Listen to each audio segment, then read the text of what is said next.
ഒരു പാമ്പും അതിന്റെ കുഞ്ഞുങ്ങളുമാണ് മലപ്പുറം കോട്ടപ്പടിയിൽ ഇപ്പോഴത്തെ സംസാര വിഷയം. നിരവധി ആളുകളാണ് ഉപ്പൂടൻ റഹ്മാന്റെ വീട്ടിൽ ഈ പുതിയ അതിഥികളെ കാണാൻ എത്തുന്നത്.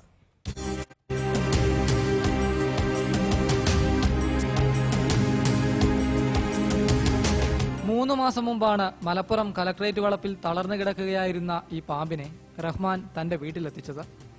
വീട്ടിലെത്തി മൂന്നാം നാൾക്കകം തന്നെ ഇവൾ 22 മുട്ടകളിട്ടു.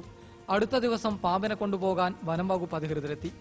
പക്ഷേ മുട്ടയിട്ടതിന്റെ ആനുകൂല്യത്തിൽ കാട് കയറുന്നതിൽ നിന്ന് ഇവൾ രക്ഷപ്പെട്ടു. പിന്നീട് ഒരമ്മയാകാനുള്ള 63 ദിവസത്തെ കാത്തിരിപ്പ്.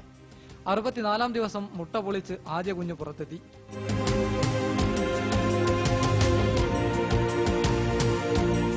ഇപ്പോൾ സുന്ദരന്മാരായ 6 കുഞ്ഞുങ്ങൾ. ഇനിയും 16 പേർ കൂടി തോട് പൊളിച്ച് സൂര്യവെളിച്ചത്തിലേക്ക് കൺതുറക്കാനിരിക്കുന്നു. റഹ്മാന്റെ കുട്ടികൾക്കും ചങ്ങാതിമാർക്കുമൊക്കെ ഈ പാമ്പിൻ കുഞ്ഞുങ്ങളാണ് കൂട്ടുകാർ. വെറുതെ കണ്ടുപോവുക മാത്രമല്ല, തരം കിട്ടിയാൽ ഒന്ന് കയ്യിലെടുത്ത് താലോലിക്കാൻ ഇവർക്ക് പേടിയില്ല. മുഴുവൻ കുഞ്ഞുങ്ങളും പുറത്തു വന്നാൽ പാമ്പിനെയും കുഞ്ഞുങ്ങളെയും വനം വകുപ്പ് അധികൃതർ കൊണ്ടുപോകും. അത് ഓർക്കുമ്പോൾ റഹ്മാനും കുട്ടികൾക്കും ചെറുതല്ലാത്ത പ്രയാസവുമുണ്ട്. സങ്കടമുണ്ട്.